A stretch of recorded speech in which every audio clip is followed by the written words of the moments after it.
students, in previous lecture we have studied some examples on this integration by parts. Now in this lecture we study some more examples on that integration by parts. आता याच्यामध्ये पहिलं example आपण घेतलंय integral cos root x dx.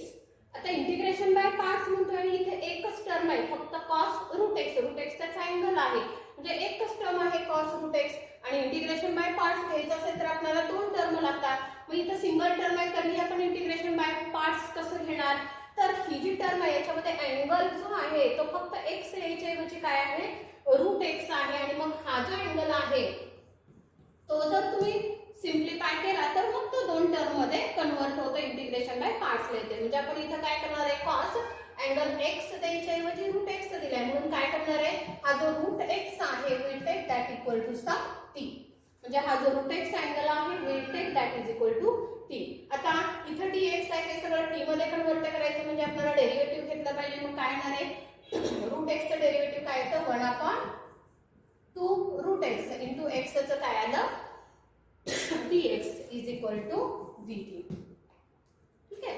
आता हे जे सगळं x मधलं आहे हे t मध्ये कन्वर्ट करायचंय. ह्या सगळ्या व्हॅल्यूज आपण दिलेल्या इंटिग्रल मध्ये सबस्टिट्यूट केल्या तर काय होतंय cos रूट x ला काय घेतलंय आपण t म्हणजे काय झाला हा cos t. आता इनटू काय आहे रे पुढे फक्त dx. आता dx ची व्हॅल्यू याच्यावरून काय होणार dx फक्त इकडे ठेवला तर हा 2 रूट x इकडे जाणार म्हणजे dx इज इक्वल टू काय होतंय 2 रूट x आणि हा dt. आता ह्या दोन टर्म t मध्ये पण हा t मध्ये आहे का नाहीये म्हणजे परत आपल्याला हा सिम्प्लिफाय करायला पाहिजे. आता इथे 2 कॉन्स्टंट आहे मी लांबलंच काय करते इंटिग्रेशन साइनच्या बाहेर घेतला म्हणजे हा काय आला cos t into root x ला काय घेतलंय रे आपण t घेतलंय हा dt आहे तसाच. आणि मग बघा आता इथे दोन टर्म आल्या का एक आहे cos t आणि दुसरी टर्म काय आली t म्हणजे दोन टर्म आल्या इंटिग्रेशन मध्ये दोन टर्मचा प्रॉडक्ट आहे म्हणजे आपण इंटिग्रेशन बाय पार्ट्सचा जो रूल आहे तो यूज करू शकतो. आता यातली फर्स्ट आणि सेकंड टर्म आपल्याला डिटरमाइन करायचे माहित आहे आपण कुठल्या रूलने ती यूज करतो डिटरमाइन करतो तर लिहिते LIATE. आता हा जो रूल आहे त्याच्यानुसार cos t आहे म्हणजे टर्म कुठली आली रे ट्रिग्नोमेट्रिक आली आणि फक्त t आहे म्हणजे टर्म कुठली येते तुमची अल्जेब्राइक आणि रूल मध्ये अल्जेब्राइक आधी येतो आणि नंतर ट्रिग्नोमेट्रिक येतो. म्हणजे हा t जो आहे ही काय करणार आपण फर्स्ट टर्म घ्यायची आणि cos जी आहे ती काय आली आपली सेकंड टर्म आली. मग हा t आला फर्स्ट टर्म ही आली सेकंड टर्म आणि मग आपण इंटिग्रेशन बाय पार्ट्स घेतोय. सो इंटिग्रेटिंग बाय पार्ट्स काय होणार हा 2 कॉन्स्टंट आहे तसाच. आता इंटिग्रेशन बाय पार्ट्स रूल माहित आहे आपल्याला काय असतो की first term as it is first term काय आहे t की first as it is integral of second minus integral of derivative of first into integral of second. So this 2 as it is हा t आहे असा cos integration मध्ये cos आहे मग cos कुणाचा डेरिव्हेटिव्ह येतो sin चा म्हणजे cos t चे इंटिग्रल काय येणार आहे sin t मायनस t चा with respect to t derivative येतो 1 परत ह्या cos चे इंटिग्रल आलं sin t आणि dt. ठीक आहे. आता हा 2 ॲज इट इज हा t sin t मायनस आता इथं बघा 1 * sin t म्हणजे इंटिग्रल मध्ये फक्त काय होणार आहे sin t आणि sin t चे इंटिग्रल काय येतं मायनस cos t. बघा हा जो sin t आहे त्याचे इंटिग्रल येतं मायनस cos t. आता सगळी इंटिग्रल सोडून झाली म्हणून मग आपण इंटिग्रेटिंग कॉन्स्टंट घेतोय म्हणजे काय आलं बघा हे 2 आहे असंच हा t sin t आला आणि हा मायनस मायनस काय होतोय प्लस आणि हा आला cos t plus integrating constant. आता हे पूर्ण इंटिग्रल आपलं सोडून झालंय पण एक्झाम्पल x मध्ये आहे व्हेरिएबल x आहे आणि सोल्युशन आपलं t मध्ये मिळालं त्यामुळे काय करायला पाहिजे हा t जो आहे तो रिप्लेस करायला पाहिजे. एक्झाम मध्ये सुद्धा तुम्ही इथपर्यंत सोडवलं म्हणजे तुम्ही ऍक्च्युली पूर्ण एक्झाम्पल सोडवलेलं असतेच पण एक्झाम्पल x व्हेरिएबल मध्ये दिले आणि सोल्युशन तुमचं t मध्ये असेल तर तुम्हाला पूर्ण मार्क नाही. सपोज 3 मार्काला एक्झाम्पल असेल तर इथे 1 मार्क तुमचा कट केला जातो का तर एक्झाम्पल आहे तुमचं x मध्ये आणि तुम्ही सोल्युशन काढले t मध्ये म्हणजे हा जो t आहे तो मस्ट रिप्लेस करायलाच लागतो आपल्याला अदरवाईज लास्टचा आन्सरचा जो 1 मार्क आहे तो कट होतो इथं. म्हणजे हा 2 आहे असाच ठेवला टी. आता टी सबस्टिट्यूशन कोणाला घेतलंय आपण रूट एक्स ला, म्हणजे टी च्या जागी आलं रूट एक्स साइन टी च्या जागी परत root x plus cos t च्या जागी रूट एक्स प्लस कॉन्स्टंट. आणि this is the final solution. बघा सोपं आहे. फक्त आपल्या लक्षात आलं पाहिजे इथे एकच टर्म आहे म्हणून आपण प्लेन जर इंटिग्रल घ्यायला गेलं तर ते इंटिग्रल सॉल्व्ह होत नाहीये. म्हणून मग सबस्टिट्यूशनची जी मेथड आहे ती मेथड वापरायची. मग ते इंटिग्रेशन बाय पार्ट्स मध्ये कन्वर्ट होतं आणि मग तो रूल वापरून आपल्याला काय करायला लागतो, सोडवायला लागतो. ठीक आहे. Now we see one more example. Integral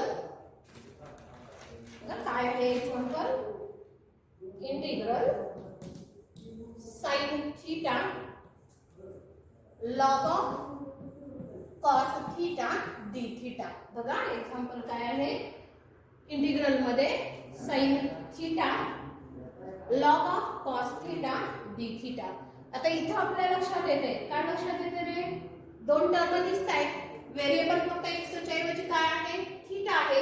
एक आहे साइन थीटाची टर्म आणि दुसरी आहे लॉग ची टर्म आहे. पण लॉग घेत असताना सिंगल नाहीये इथं, फक्त थीटा नाहीये, तर काय आहे हा कॉस थीटा आहे. म्हणजे परत आपल्याला काय करायला लागणार आहे, तर हा जो कॉस थीटा आहे तो सिंगल व्हेरिएबल मध्ये सिम्प्लिफाय करायला लागतो आणि मग सोडवायचं. म्हणजे इथंही आपल्याला सबस्टिट्यूशनची जी मेथड आहे ती वापरायला लागते आणि कुठलंही सबस्टिट्यूशन पाठ करायला लागत नाही. एक्झाम्पल बघायचं आणि सबस्टिट्यूशन कशाला घ्यायचं, लॉगच्या पुढे टर्म दिली असेल, अँगल एखादा मोठा दिला असेल, रेशटूची पॉवर जी आहे ती मोठी असेल तर ते जे दिले त्याच्यासाठी आपण सबस्टिट्यूशन. आता इथं लॉग ऑफ कॉस थीटा आहे म्हणून आपण सबस्टिट्यूशन कशाला घेतोय, तर हे जे कॉस थीटा आहे we take that is equal to T किंवा एक्स काही पण घ्या. मी सपोज टी कन्सिडर केलं. आता cos theta is equal to T आहे, डेरिव्हेटिव्ह घेतलं कॉस थीटाचं काय येतंय मायनस साइन थीटा, थीटाचं D theta is equal to D T. आता ह्या दोन्ही व्हॅल्यूज आपण दिलेल्या इंटिग्रल मध्ये जर सबस्टिट्यूट केल्या तर काय येतंय बघा. पहिल्यांदा आपण हे घेऊया लॉग. बघा काय येतंय, कॉस थीटाला काय घेतलंय टी, म्हणजे हा काय झाला लॉग टी. आता राहतोय काय साइन थीटा आणि डी थीटा. बघा आता इथं साइन थीटा आणि डी थीटा याच्याबद्दल काय येते डी टी, पण हे मायनस साइन आहे, हे मायनस साइन फक्त इकडे दिलं तर हा काय झाला मायनस डी टी. म्हणजे काय आलं मायनस साइन मी इंटिग्रेशन साइनच्या बाहेर घेतलं तर टर्म काय राहते फक्त लॉग टी आणि डी टी. आता परत सिंगल एकच टर्म आले आणि परत मग इंटिग्रेशन बाय पार्ट्स घेता येते का आपल्याला, नाहीये. परत मला काय करायला लागणार आहे, ही जरी सिंगल टर्म असली तरी मी इंटू काय करणार आहे त्याला 1, कारण एक न कशालाही मल्टिप्लाय केलं तर आहे तीच टर्म मिळते आपल्याला. म्हणजे लॉग टी फक्त होता त्याला मी काय केलं इंटू 1 आणि मग ह्या 2 टर्म मध्ये कन्वर्ट झालं. एक झाली लॉग टी आणि दुसरी टर्म काय आली 1. आता हा जो 1 आहे तो कोणताही तुम्ही कन्सिडर केला तर चालतो. कोणताही म्हणजे काय, हा 1 कशाला जाईल, एक तर टी रेस टू 0 घेतला तरी 1 व्हॅल्यू मिळणार आहे किंवा ई रेस टू 0 टी घेतला तरीही व्हॅल्यू काय मिळणार आहे 1. म्हणजे हा घेतला तर अल्जिब्राइक येतोय, हा घेतला तर एक्सपोनेन्शियल. पण पहिली टर्म ह्या रूल मध्ये एल आधी येतो, लॉगॅरिथमिक आधी येतो, म्हणजे ही लॉग जी आहे तीच फर्स्ट टर्म येणार आहे. हा जो आहे हा काय होतोय सेकंड टर्म. मग त्याला अल्जिब्राइक म्हणा तुम्ही किंवा एक्सपोनेन्शियल म्हणा, कुठलाही कन्सिडर केला तरी चालतो. आणि मग एकदा फर्स्ट आणि सेकंड टर्म तुम्हाला आयडेंटिफाय झाली की मग आपला जो रूल आहे त्या रूलने एक्झाम्पल आपल्याला सोडवायचे. So integrating by parts minus sine आहे तसं ठेवलं, काय होत आहे लॉग फर्स्ट टर्म आहे आणि 1 ही सेकंड टर्म आहे. मग रूल काय आहे की first term as it is, first term काय आहे लॉग टी, की first term as it is integral of second minus integral of derivative of first into integral of second. So this equal to minus sine आहे असंच log t as it is. आता dt चं integral माहित आहे आपल्याला काय येतं, dt चं टी आलं मायनस. आता dt डेरिव्हेटिव्ह आहे कुणाची लॉग टी ची, लॉग ची डेरिव्हेटिव्ह काय येते 1/t. लॉग टी ची डेरिव्हेटिव्ह आली 1/t इंटू dt चं इंटिग्रल येते t आणि हा dt मायनस हा लॉग टी इंटू हा टी. पहिली टर्म कंप्लीट सॉल्व्ह झाल्या आहे असेच लिहिली मायनस. आता इथं काय होतंय रे, हा टी आणि इथला टी कॅन्सल होतो, म्हणजे इंटिग्रल मध्ये फक्त काय आलं dt आणि त्याचे इंटिग्रल किती येणार आहे t. आणि मग सगळी इंटिग्रल सोडून झाली की मग आपण इंटिग्रेटिंग कॉन्स्टंट ऍड करतो. आता आपल्याला इथपर्यंत कम्प्लीट सोल्युशन मिळाले, पण परत इथं काय होतंय रे, एक्झाम्पल व्हेरिएबल वापरलाय थीटा आणि आपलं सोल्युशन आलं टी मध्ये, म्हणजे परत आपल्याला हा टी जो आहे तो रिप्लेस करायला लागणार. हे मायनस साईन आत घ्या, आहे असं ठेवा. मी मायनस साईन आत घेतलं तर हा काय होणार आहे मायनस टी आणि लॉग टी आहे, आणि टी आपण सबस्टिट्यूशन कोणाला घेतलंय कॉस थीटाला, म्हणजे हा काय येणार आहे लॉग टीच्या जागी काय आलं कॉस थीटा इनटू हा टी म्हणजे परत काय आला कॉस थीटा मायनस हा परत टी येतोय कॉस थीटा. बघा मायनस साइन आत घेतलं तर पहिली टर्म मायनस झाली आणि दुसरी मायनस मायनस प्लस होणार आहे, प्लस इंटिग्रेटिंग कॉन्स्टंट. आता हे आहे असं ठेवलं तरी चालेल, किंवा ह्या दोघांमधनं जर तुम्ही कॉस थीटा कॉमन घेतला तर काय होणार आहे, कॉस थीटा कॉमन घेतला तर इथला 1 आणि हा minus log of cos theta plus integrating constant. And this is the final solution of your given example. बघा फक्त आपल्या लक्षात आलं पाहिजे की डायरेक्ट सोडवायचं आहे, सबस्टिट्यूशन घ्यायचं आहे, 2 टर्म 3 टर्म मध्ये कन्वर्ट करून सोडवायचं आहे, कुठल्या मेथडनी सोडवायचं आहे हे आपल्याला समजलं पाहिजे. Okay, now again we take one more example. Integration sin of log x bracket square, sin of log x bracket square upon x log x आणि dx. बघा इंटिग्रेशन बाय पार्ट्स घ्यायचं आहे. एकूण किती टर्म दिसत आहेत आपल्याला याच्यामध्ये, साइन याचा अँगल दिलाय लॉग एक्स ब्रॅकेट स्क्वेअर आणि दुसरी टर्म काय आहे आपली लॉग एक्स आहे, म्हणजे 2 टर्म आहेत, म्हणजे इंटिग्रेशन बाय पार्ट्स ने आपण सोडवू शकतो याला.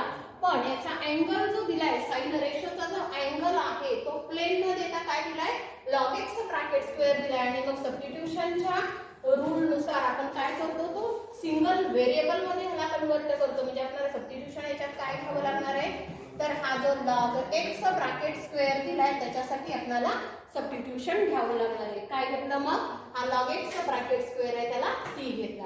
आता डेरिव्हेटिव्ह घेतला, लॉग एक्स ब्रॅकेट स्क्वेअर आहे म्हणजे डेरिव्हेटिव्ह काय येणार आहे 2 log x into log x ची काय आली 1 अपॉन एक्स, एक्स ची dx is equal to t ची डेरिव्हेटिव्ह मिळाली dt.